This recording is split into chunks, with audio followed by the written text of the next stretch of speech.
So ever since I can remember, I've wanted to run my own business. There's something so compelling about making your own schedule, being your own boss, controlling your income. All of these things have always really appealed to me. About a year and a half ago, I got really serious about actually making this dream happen. I was making about $400 a month at the time, working for my family business, and now I'm making anywhere from around $25,000 to $35,000 per month from my businesses online, which is absolutely insane to me. I can't even imagine, I couldn't have imagined a year ago that I would be making this much money. I don't say that to brag, I just say that because if I was watching this a year and a half ago, I would want my past self to know what's possible in a relatively short amount of time with the right amount and the right kind of work.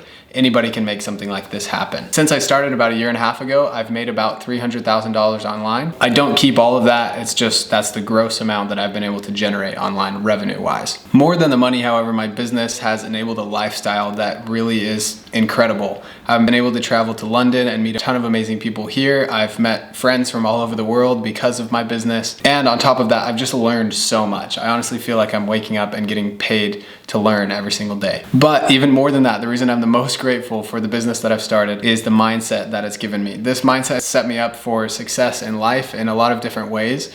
And I wrote this in a Medium article I published on this same topic. I said, a true, grounded in reality understanding that I can influence my destiny is worth more to me than all the money in the world. So this is why I think entrepreneurship is the best way to change your life. Starting a business is just such a good way to find out your own personal flaws, help you work on yourself, work on your work ethic, your work habits. All of these things go in to create a successful business, and it's honestly just a fun journey. And the changes you have to make in your life to become a successful entrepreneur will bleed into every other area of your life. If it's your first time here, my name's Keaton. I run a marketing agency called orthopatients.com. If you can, please refrain from stalking my company online. It confuses the search algorithms, and I don't want to have to deal with all of your spam, but if you must, go ahead. My goal for this video is to show you that making a modest income online is not only possible, but plausible for people like me and you. Normal, everyday people are making really good income online on their own terms, and it's totally possible, and that's what this video is about. And if you're interested, I also have a 2-hour training where I dive into a little bit deeper about how I got each of my clients when I was first starting out. Honestly, a really helpful video. It has very positive reviews from everyone that's gone through it. Not gonna lie to you, a lot of the value in that video is in this one, but if you wanna support the channel and you'd like more information, it's just a $45 training and you can get it in the link below. Okay, so now let's dive into the nitty-gritty. This video could save you literally thousands spent on online courses and shave years off of your learning curve. So please pay attention, sit back, grab a notebook, take some notes. It's gonna be good. So step one in this process is to take action and fail early. While I usually say that I reached 6 figures within a year of starting my business, it really started back in high school when I tried to start my own business and completely failed at it. I wanted to make money blogging, and so I kind of like set up a blog, I wrote a ton of content, I had a bunch of people like following this Instagram, but I wasn't generating any revenue. I actually had no clue how to generate the revenue, and I thought I had to have a really huge audience before I could even start making money off of it. I eventually gave up because I hadn't made any money and it just wasn't worth my time anymore. I told myself like some story that, oh, my content's not essential enough, it's not good, I need to make something better. But it was really just because I wasn't making money, and we'll talk a little bit about this down the road. But I am so grateful that I have this failure under my belt, because when I started this business, I knew I shouldn't focus on the vanity metrics. I just needed to focus on the actual revenue that was being generated. So vanity metrics are things like your followers on Instagram or YouTube, amount of people on your email list type thing. These are important. They're kind of like measures of success, but they're not real metrics. Real metrics are the amount of money in your bank account. So when I started this business, I knew I just need to get money. I need to start making money as quickly as possible. I had mistaken the trappings of success, or things that come with success, with the actual success itself. So if you have never started a business before, or if you're thinking about it but you're scared of failure, don't be scared, just go fail, just do it. 6 months from now, you're gonna be so grateful that you have that failure under your belt, because you're gonna understand so many things that you didn't before. It's just gonna make a huge difference. Okay, so step 2 in this process, for me at least, some people go about this a little bit of a different way, but step 2 is to start gaining a skill. So if we fast forward about 2.25 years from when I had this failure, I was offered something very interesting by my brother, who was running our family business at the time. He said, hey, we need somebody to figure out how to run the online ads and just generally market the family business, because for the first time ever, we're actually trying to grow it. My family business is a swim school for little kids. They teach like 6-month-old babies babies up to about 10 years old how to swim. It's a really cool business, and I was like, I really believed in it because I grew up in it. I grew up working in it, and I said, okay, great, I'm gonna figure out how to do this marketing thing. So I had this awesome opportunity to learn marketing through experience, something that Josh Harris from Agency Growth Secrets called earned knowledge. I had the opportunity to do that for as long as I wanted, really. I could have kept working for my family business for a long time. And so over the next 8 months, I did literally everything to try to market that business. So I tried digital billboards, I did like local ads and like this little community booklet thing. I put up posters in like local grocery stores. I did online ads. I dropped flyers off at like snow cone shacks and preschools. I even knocked doors to sell swimming lessons. These are all the different things that I tried during this time. Again, I'm hoping you're seeing just the attitude at which you should come at starting a business or gaining any new skill. Just cast your net as wide as possible. You don't know what's gonna work, and every single bit of experience is gonna help you down the line. So it's really, nothing is wasted. Anyways, through this process, I found which of these things worked the best. And the thing that I could see that had the most tangible and kind of measurable result was online ads, specifically running Facebook ads. And I was just self-taught. I was watching YouTube videos on how to run Facebook ads, and then I was trying literally everything under the sun to try to get them to work for my family business. And on top of that, I really clued into the fact that I liked the process of creating an ad, seeing if it performed well or didn't perform well, and trying to figure out why, and then iterating and trying that again. So because I saw that this was working, it was, out of everything I was doing, it was working the best, I doubled down on that. And even though I was failing about 95% of the time, I kept trying, and that was the important part. So maybe you're listening to this and you're like, oh, but I don't have a family business, or I don't have this or whatever. Almost everybody has an opportunity similar to this. Maybe it's somebody you know, maybe it's not a family member, it's a friend or a friend of a friend, but there's always some sort of weird opportunity like this that can teach you something amazing. So what I would do is I would list out like cool companies that I'd like to work for or try to do marketing for, and then I would either cold email them or reach out somehow to the CEO, or maybe you have a connection with them and you just offer to work for free or cheap and say, hey, I can do these things. And that way you're still getting paid for what you're doing, but you're gaining a skill set in a very hands-on way, which is huge. A lot of people will teach you to outsource from the very beginning. So go find the clients and then just give the clients to somebody who knows how to run the ads, and then you take a percentage of that each month. But I personally think learning the skill yourself is a necessary part of the process. And if you don't understand it all the way, you're not going to deserve the success as much. You're not going to understand the process as much. And because of that, you're not going to be as good of a business owner. And so if you go learn the skill yourself with some sort of apprenticeship or mentorship or something where you're learning practically, it's going to be one of the most helpful things you can do down the line. So step 3, after you've started gaining this skill, is to create belief. You need to create a belief that whatever you're doing, whatever you're offering to the world, and in this case I was offering or thinking of offering marketing services, I have to believe that that can actually work, because if I haven't sold myself first, how am I going to sell anybody else on the opportunity that I have as a business owner? So the way this happened for me is when I had been running ads for about 2 months, it was kind of getting to crunch time. We were trying to open a new facility. We hadn't generated as much leads or attention as we wanted to. And so I reached out to a friend who I knew did something online and said, hey, I need someone who knows how to do Facebook ads. Can you connect me with them? And he said, yeah, I know this guy. So he connected me with this 17-year-old in California. And he said he knows what he's doing. I got on a call with him. We ended up hiring him. I was the one working directly with him. And I watched a 17-year-old take a few lines of marketing copy, some pictures, plug them into Facebook, create a landing page, and a few marketing automations behind that, and just completely overwhelm the office staff at my family business with leads. I was blown away. It was about $6 per lead, and they were just coming in day after day after day. And I was like, there is really something to this. This is where it finally clicked for me. Not like I know exactly how to do this, but it clicked that this was possible and that I could do the same thing if I learned this skill. The other really cool thing about this process is I got to see his process of creating a successful ad, because when he first launched it, it wasn't quite as successful as when he launched it again a week later. And he just kept trying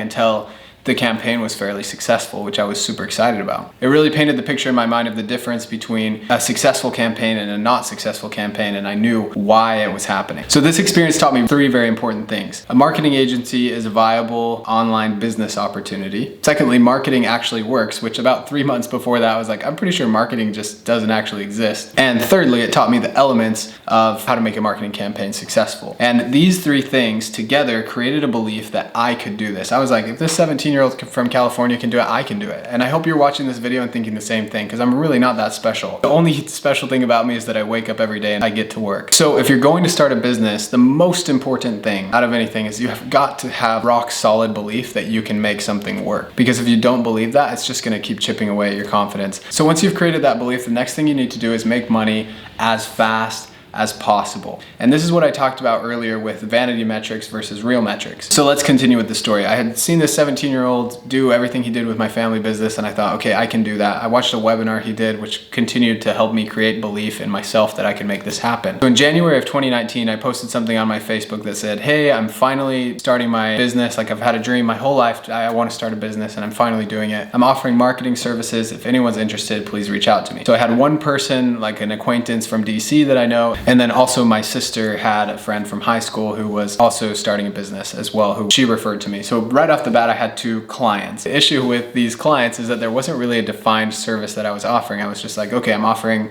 marketing services to anybody who wants them. And I had some experience running online ads, but I didn't have any experience in these people's industry. They were both e-commerce stores, but they were e-commerce stores that hadn't been set up. So over the next few months, I helped these people like register their business, list inventory on their Shopify store, just like give general business advice, which I really wasn't qualified to give at the time, and just kind of beginning stages of starting a business. And it got to the point where we were ready to kind of launch for one of the clients, and we launched, and I was so scared to launch the ads. I was like, I have no clue what I'm doing. This is somebody's real money. I'm gonna fail. Plus their store had a lot of inventory problems. It just got to the point where I had literally no clue what to do. And I was kind of looking around like, I don't know who to ask about this. I literally have no resources. And so I ended up firing myself from those clients and just saying, hey, I'm sorry, I don't really know how to help you. You can just keep everything I did for free, and you know, we both learned something. And although step 4 is make money as fast as possible, it could also be pick a niche and pick a service offering, one service offering to offer to that niche. Because what I tried to do just got me in a really bad pickle. And so after that, I decided, okay, I'm just gonna stick with local businesses, something brick and mortar. That's what I understand. That's what I've been marketing for. It's easier, I get it. And so over the next 6 or so weeks, I started reaching out to all kinds of random businesses. I have a list here. I reached out to a sushi restaurant. I reached out to a reptile birthday company. I reached out to food truck, house cleaning companies, chiropractors, landscaping company, a yoga studio, a kids play place, and Rodizio Grill, which I find like really funny that I actually reached out to them. Largely, I just got ignored, and I was just cold messaging these people through their Facebook business page. But everything changed for me when I met up with an old friend from high school and we were talking. I was like, oh, I'm looking for a niche. Like, everybody online is telling me I need a niche for my marketing agency. Do you have any ideas? And he was like, you should do orthodontists. I was like, okay. And he's like, yeah, my dad's a dentist. Like, he was telling me about their business model. They need constant marketing. They have high patient value and high patient volume. And you know, you should just go for it. And I was like, okay, good enough for me. So I think that was like a Saturday night. And then either Monday or Tuesday of the next week, I just went onto Facebook and I typed in orthodontist on the search bar. The first orthodontist that came up, I messaged their business page. And after a conversation I had with my mentor at the time, who's Trey Cockrum, you probably heard me talk about him, I sent this message. It says, hi, I'm reaching out because I'm a digital marketer doing some market research on orthodontists and best marketing practices. I'd love to share my advice for your practice and what I've gathered so far in my research in exchange for general information about the orthodontist business model and what Dr. Thompson has done in the past to market. Let me know if you're interested. I was completely blown away when I got a reply, and she said, yeah, let's talk. How would you like to exchange information? A week later, we got on the phone. I talked to her and I just gave her as much free value as I possibly could. I just said, this is what I would do if I was marketing your business. And at the end of the conversation, she said, tell me about yourself. What do you do? Can we hire you? And a week after that phone conversation, I had a paid invoice for $600, my first client, the first person I've ever closed online. They say there's nothing like your first love, but the feeling after getting your first client, that's what there's really nothing like. And I can honestly say that's true. I remember getting that first invoice signed and just absolutely freaking out. And I went on a run and then I went in the shower and I was just like, wow, this actually happened. Like, very, very euphoric, very worth it. And that 600, I've never felt anything like that in business since. And I don't think I ever will, because the first money you make online is the most important and it's the most exciting. So the reason that step 4 is to make money as quickly as possible is because that amazing feeling that I'm describing, that's going to get you to go find more clients. It's more about psychology than sound business principles. You've just got to get yourself kind of addicted to that feeling and then just keep going and going and going. And that's the way you're gonna build up something long-term, is just with this first step of making that first sale. And on the other side of that is if you don't make money, you're just gonna end up saying like, oh, this isn't worth my time, and you'll give up and you'll start blaming people and all of that. And by the way, that was 5 months after I said I'm officially starting a business, and about 2 weeks after I really got serious about it is when I closed that first client. So step 5 is to find or build proven campaigns. This is going to be different for any niche or industry that you go into, but a proven campaign, a proven evergreen campaign is something that you can launch for a client and it's going to work 80 to 90% of the time. When I first had my first few clients, I was kind of like trying literally everything under the sun to get them results, spending all day just kind of figuring out, trying to run the ads. And they had some success, but they weren't quite as successful as I wanted them to be. So in the middle of like all this research that I was doing, I actually ran into somebody who had previously run a marketing agency for orthodontists. I ended up signing up for this membership platform that he had actually phased out. And I got an email from him and he said like, hey, how did you find this? I don't know how you found this, but I'm gonna cancel your membership. Keep everything, I'm not adding anything to this platform. But anyways, we started talking a little bit and I said, hey, how much would you charge for an hour of your time? I'm interested in starting an agency. I already have a few clients, but I'd like to get more. And he said $200 and I said, done. That first $600 I made was the best $600 and this $200 was the best I ever spent. He explained kind of what he would do. He ran a fairly successful agency, a lot of revenue, but had eventually just shut it down because it was too much work. So he had already made all the mistakes, and literally in that 1 hour consulting call, he told me everything that he would do if he were me. And the biggest thing he taught me is how to run proven evergreen campaigns. So an evergreen campaign is something that works year round. It doesn't matter if it's December or June, you're running the same thing and it has the same words in it. An example of something that's not evergreen is like, oh, 500 off Invisalign in June or 500 off Invisalign in December, because then every month you have to go in and change. You're gonna have to do more work and your client's not gonna get as good of results. If you want to see these campaigns, I have walkthroughs of them on my marketing agency YouTube channel and you can kind of check them out. But that's what he taught me on that call, and it was honestly incredible. Best money I ever spent, and really helped my clients start getting better results as well. So once I found those proven evergreen campaigns, it kind of helped me level out a little bit, have a consistent level of results for all of my clients without having to build a custom campaign for each one each time. So the next issue was finding enough people, just growing that revenue and getting more and more clients. And after kind of spamming a bunch of business Facebook pages and trying all sorts of different marketing tactics, I realized there had to be a more effective way to market my business. And during this time, I found something called the One Funnel Away Challenge by Russell Brunson, which, by the way, if you want to join that, link below in the description, it's $100. I got the free version of this. You can kind of see it for 3 days for free, and it's weird, like they lock the content and then they unlock it. But I just went through and kind of read through each thing. But basically what the One Funnel Away Challenge is he's taken like 30 internet millionaire people, and Russell Brunson asked them what they would do if they had to restart everything. Their name, their money, their platform, everything. What would they do on day 1 to day 30? So it's these really detailed essays which are super cool. I read through all of them, and the one thing that almost every single one of them had in common is that they would go join niche Facebook groups, comment, just kind of engage in a genuine way, and then start posting in there as well so that they could kind of bring people into their world, and then they would also see the posts that they were putting on their personal Facebook page. So I had tried to find Facebook groups before with orthodontists in them, but I couldn't. I actually got blocked from some of the biggest ones. But what I decided to do instead was search for ortho instead of searching for orthodontist. I ended up finding a really healthy Facebook group with a lot of great people, some vendors in the community, as well as around 800 to 1,000 orthodontists in there. So I joined the group and I put up a simple post, and the post just said, hey all, excited to be in the group. Just wanted to share something that's working as far as marketing for an orthodontist client of mine. And then I listed out these steps that you see on the screen. Just take notice about how this was pure value. I wasn't asking for anything. I wasn't promoting anything. I was just saying, hey, this is how to do this if you want to do it. And that is the biggest thing I can tell you about marketing anything online. Just provide free value for people. That's what I'm doing for you right now. I'm providing you free value in hopes that you'll buy the $45 training that I made, in hopes that you'll subscribe to the YouTube channel if you haven't already, in hopes that you'll, eventually support me and maybe buy one of my products. From this simple post that I put in the Facebook group, I got a message from somebody who ended up becoming a client. Then a couple months later, I actually released a post that would change my business forever. I decided, okay, this free content thing really has something to it. I want to make something free for my clients, something valuable that people can look at and say, okay, this person is somewhat of an authority. So I made something called the 6 Steps to Dominating Online as an Orthodontist, which is honestly pretty ugly and pretty spammy. It didn't provide a lot of value, but it was my first shot at this, and I just tried my best. I went into this Facebook group and I put something like, hey everybody, I spent the last 2 months studying as much as I can about orthodontic marketing. I've distilled everything that I've gained into this PDF. If you want the PDF, feel free to comment below. That post was the top post in that Facebook group for months on end. All of the things that the admins were posting were getting buried beneath that post because people were so interested in it. I also built somewhat of an email list that way because people were commenting their emails, and then I was emailing them after that with invitations to get on a strategy session with me. So the reason step 5 is called hustle and build a brand at the same time is because I was still doing a fair amount of hustling. I was prospecting every single day, but I was also trying to build a brand and leverage these Facebook groups, which have so many more people. It's a very asymmetric action that I took. Asymmetric meaning I put in a small input and had a large output. That's something that you should be doing every single day. Think about, how can I build my platform while at the same time trying to get clients in the door every single day through prospecting. The other ways that I've gone about building a brand are, number 1, friending orthodontists on Facebook every single day, posting valuable content to my Facebook page, messaging them, and just kind of having conversations about that. Starting a YouTube channel with a lot of free and valuable content on it, which I'll send to orthodontists when I talk to them and say, hey, check this out. I made a video on that can help you.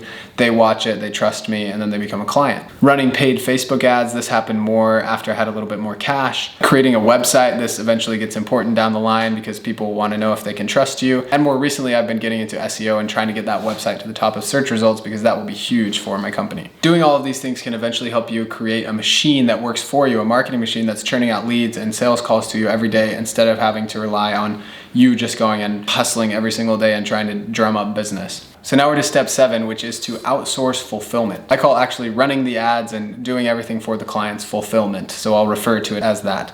So after about 3 to 4 clients, I started to get too maxed out, like, oh my goodness, I have too much going on, and I didn't have any more time to go get new clients. So in talking to my mentor and kind of figuring out the next right step, I knew that the next thing I needed to do was outsource so that I could have time to find more clients. That's building a business. Otherwise, you're just a freelancer, which nothing wrong with being a freelancer, but I wasn't interested in that life. So in order to do this, I went to my favorite online talent marketplace, which is Upwork. There's other sites online like this, like Freelancer or Fiverr, but Upwork tends to be really high quality, and that's why I liked using them. I'll throw up on the screen the job post that I used to find the contractor that I still use today to help me with fulfillment in my business. This is really, really, really important when you're starting to hire. The more robust and the more amazing you make your job post, the higher quality candidates you're going to attract. If you just spend like 5 minutes saying like, I need someone who knows how to do ads, and post that onto Upwork, like, who's going to respond to that? No one, because they know you're not taking it seriously. So you need to take it seriously, and if you don't have the same level of results as me, or if you're just getting started, be honest about where you're at, and you're gonna find someone that can be honest with you, and you guys could build something great together.